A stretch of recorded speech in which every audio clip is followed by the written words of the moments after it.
சைவ சித்தாந்தம் அப்படிங்கிற இடத்துக்கு வந்துருவோம். இப்ப இந்த பெயரை முதல்ல பொருள் தெரிந்து கொள்ளணும். சைவ சித்தாந்தம் அப்படின்னு சொல்றோம். சைவம் அப்படின்னு ஒரு சொல் இருக்கிறது, சித்தாந்தம் என்ற ஒரு சொல் இருக்கிறது. சைவம் என்ற சொல்லுக்கு என்ன பொருள் அப்படின்னு கேட்டீங்கன்னா, சைவம் என்றால் சிவ சம்பந்தமானதுன்னு பொருள். சைவம் என்ற சொல்லுக்கு என்ன பொருள்? சிவ சம்பந்தம் ஆனது. அடுத்த கேள்வி கேட்கலாம், சிவம்னா என்ன?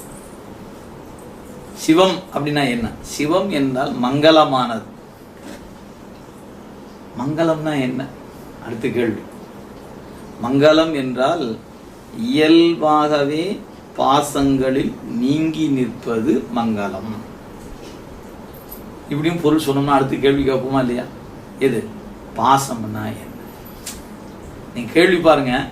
சிவம் என்றால் என்ன? சிவம் என்றால் மங்களமானது. மங்களம் என்றால் என்ன? மங்களம் என்றால் இயல்பாகவே பாசங்களில் நீங்கி நிற்பது. அடுத்த கேள்வி, பாசம் என்றால் என்ன? அடுத்த கேள்வி, பாசம்னா சொல்லுமே. பாசம்னா எது? ஆணவம், கண்மம், மாயை, இந்த மூணுக்கு பாசம்னு பேர். அப்படி சொல்ல விட்டுருவோமா நாம?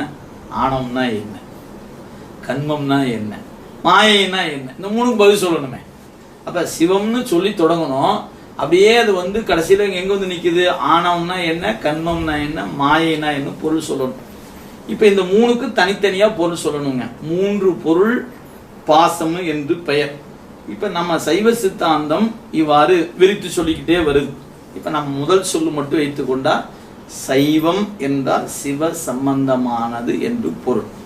அடுத்து சித்தாந்தம் அப்படின்னா என்ன அப்படின்னா, சித்தம்னா அறிவு, அந்தம்னா முடிவு. சித்தாந்தம் என்ற சொல்லுக்கு முடிந்த முடிவுன்னு பொருள். முடிந்த முடிவுன்னு ஏன் சொல்லணும்? முடிவுன்னு சொன்னா போதாதா கேட்டா, உலகத்துல முடிவுன்னு சொல்லப்பட்டவையெல்லாம் மாறி இருக்கிறது. உங்களுக்கு தெரியும், உலகம் என்பது தட்டையானதுன்னு ஒரு காலத்துல நம்பினாங்க. இன்னைக்கு தான் உருண்டையானதுன்னு நம்பி இருக்கிறாங்க இல்லைங்களா? உங்களுக்கு அறிவியல் ரீதியா பார்த்தீங்கன்னா அப்படிதான் வளர்ச்சி, அதனுடைய வளர்ச்சி, விஞ்ஞான வளர்ச்சி என்ன சொல்லுகிறது அப்படின்னா, தட்டையான உலகம் சொன்னது இன்னைக்கு உருண்டையானதுன்னு சொன்னாங்க. அப்புறம் ஒரு காலத்துல என்ன சொன்னாங்க, இந்த சூரியன் தான் பூமியை சுத்தி வரும்னு சொன்னாங்க. அப்புறம் இன்னைக்கு இல்லைங்க, பூமி தான் சூரியனை சுத்துதுன்னு சொல்லியாச்சு. அப்புறம் இப்படி எத்தனையோ வளர்ச்சி பார்க்கிறோம். இது ஒரு வகை. அப்ப ஒவ்வொரு காலத்துல ஒரு உண்மை சொல்லப்பட்டது, அந்த காலத்துல அதான் நம்பப்பட்டது. சரி, இன்னொரு பக்கம் வந்தீங்கன்னா, அவ்வை பிராட்டியார் சொன்னாங்க, அணுவுக்குள் அணுவாய் இறைவன் இருக்கிறான்னு சொன்னாங்க. அவங்க சொன்ன காலத்துல அணுவையே யாரும் ஒத்துக்கல. அணுவுக்கு அணுவாய், அப்பாலுக்கு அப்பாலாயின்னு இறைவன் இருக்கிறான்னு சொன்ன பொழுது அணு என்பதை யாரும் ஒத்துக்கலைங்க. ஆனா இன்னைக்கு அணுவை ஒத்துக்கிட்டு அதுக்குள்ள புரோட்டான், நியூட்ரான், எலக்ட்ரான், இதுக்கு மேல என்னென்னமோ பெறலாம் சொல்லிட்டு இருக்கிறாங்க. மொத்தம் நாம படிக்கும் போது 3 தான் படிச்சோம், புரோட்டான், நியூட்ரான், எலக்ட்ரான். இப்ப மாணவர் கேட்டீங்கன்னா என்ன அடிஷனல் நிறைய சொல்லிட்டு இருக்கிறாங்க. அப்ப அத்தனை உள்ளுக்குள்ள இருக்குன்னு கண்டுபிடிச்சிட்டாங்க. அப்ப மெய்ஞானத்துல பெருமக்கள் சொன்னதை விஞ்ஞான உலகம் மறுத்தது. ஆனா மெய்ஞானம் சொன்னதை விஞ்ஞானம் எந்த காலத்தும் மறுக்க முடியாது. விஞ்ஞானத்துக்கும் மெய்ஞானத்துக்குள்ள வேறுபாடு இவ்வளவுதாங்க. மெய்ஞானத்துக்கும் விஞ்ஞானத்துக்கும் உள்ள வேறுபாடு, விஞ்ஞானி சொல்வது அந்த காலகட்டத்தில் நம்பப்படுகிறது. அந்த விஞ்ஞானி சொன்னதை இன்னொரு விஞ்ஞானி மாத்திடுவார். உங்களுக்கு ஒரு உண்மை தெரியும், ஜெனீவால அணு ஆராய்ச்சிக்காக பெரிய ஒரு அமைப்பு வைத்து சிந்திச்சாங்க. அவங்க சில ஆண்டுக்கு முன்னாடி சொன்னாங்க, இந்த உலகத்தை கடவுள் அணு என்ற ஒரு அணு இயக்குகிறதுனாங்க. அணுதான் எல்லாத்தையும் இயக்குகிறது. அந்த அணுவுக்கு அவங்க பேர் என்ன விஞ்ஞானி சொல்லியிருக்காங்க, கடவுள் அணுன்னு சொல்லியிருக்கிறாங்க. நாம அதை ஒத்துக்கிறதெல்லாம் இல்லை.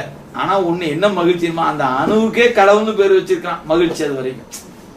நீங்க அதான் பார்க்கணும். அப்ப இந்த உலகம் என்பது தானா இயங்கி கொண்டு இருக்குன்னு சொல்லி கொண்டு இருந்தாங்களா இல்லையா? இன்னைக்கு விஞ்ஞான உலகம் என்ன சொல்லுது, இந்த உலக தானா இயங்கலிங்க, கடவுள் அணுன்னு ஒண்ணு இருக்குது, அதுதான் இது எல்லாத்தையும் இயக்கி. இப்பதான் ஒருவாறு நம்புறான். என்னன்னு, இந்த உலகம் பூமி என்பது தானா சுத்துல, ஒருத்தன் சுத்த வச்சுக்கிட்டு இருக்கிறான்னு நாம சொன்னோம். நாம உயர்தனில சொன்னோம், அவன் அக்ரிணியில் சொல்லி இருக்கிறான். இந்த உலகத்தை இன்னொரு அணு இயக்குகிறது, அந்த அணுவுக்கு கடவுள் அணுன்னு பேருன்னு இருக்கிறான். இப்பதான் அந்த கடவுள் அணுவுக்கு வந்திருக்கிறான். நீ கடவுளுக்கு எப்போ போறாங்கன்னு தெரியல இல்லைங்களா?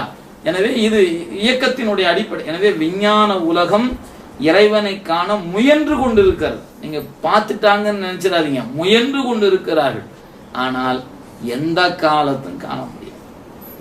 அதை எப்படிங்க அவ்வளவு நீங்க உறுதியா சொல்றீங்க அப்படின்னு கேட்டா, அதான் சைவ சித்தாந்தம். அதுக்கு நீங்க விளக்கமா போனா சைவ சித்தாந்தம் படிக்கணும்.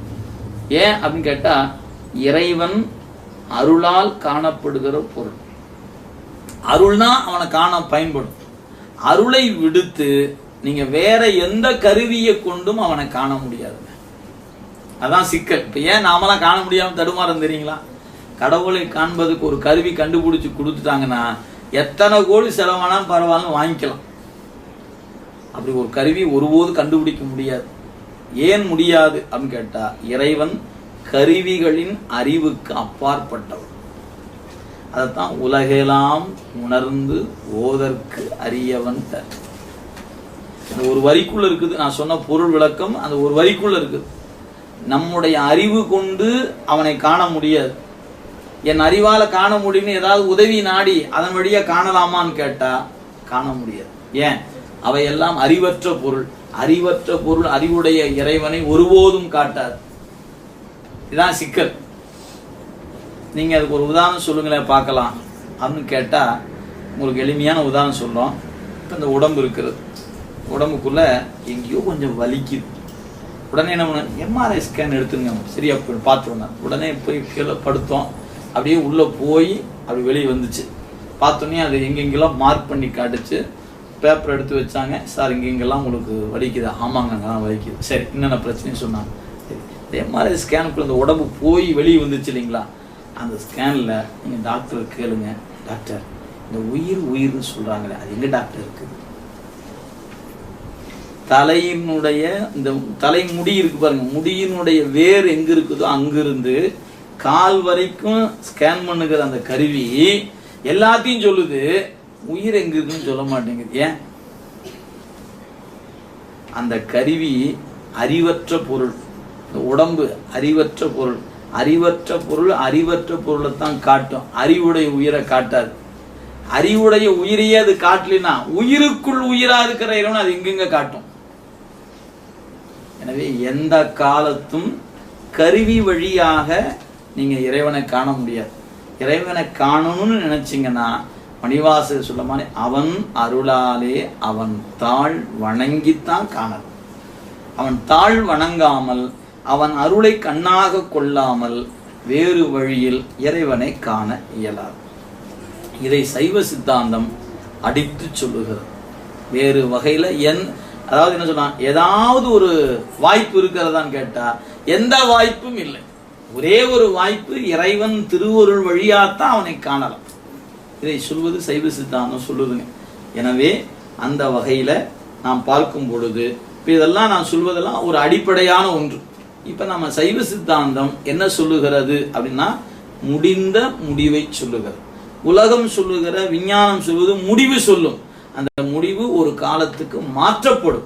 ஆனால் சைவ சித்தாந்தம் சொல்லுகிற முடிவு என்பது மாற்றம் இல்லாத முடிவு. அதனாலதான் அதுக்கு பேரு முடிந்த முடிவுன்னு பேருங்க. முடிவு என்பது வேறு, முடிந்த முடிவு என்பது வேறு.